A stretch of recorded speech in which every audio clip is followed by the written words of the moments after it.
சொற்றுணை வேதியன் சோதிவானவன் பொற்றுணை திருந்தடி பொருந்த கைத்தொழ கற்றுணை பூட்டியோர் கடலில் பாய்ச்சினும் நற்றுணையாவது நமச்சிவாயவே. தருமசேனர் என்ற பெயரில் தங்களுக்கு வழிகாட்டி வந்தவர் சைவ சமயத்துக்கு மாறினார் என்பதை அறிந்த சமணர்கள் தங்களுக்கு பல்லவ மன்னனிடம் இருந்த செல்வாக்கினை பயன்படுத்தி நாவுக்கரசர் பெருமானை கொள்வதற்காக பல வகையிலும் சூழ்ச்சி செய்தனர்.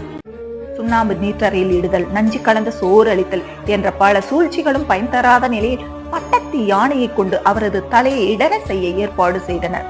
திருநாவுக்கரசர் மீது ஏவப்பட்ட யானை அவரை வலம் வந்து அவரை வணங்கியது. யானைப்பாகன் யானையை மறுபடியும் நாவுக்கரசர் மீது ஏவிய போது யானைப்பாகனை வீசி எறிந்தது. அது மட்டுமில்லாமல் அங்கிருந்த சமணர்களை துரத்தி சென்றது.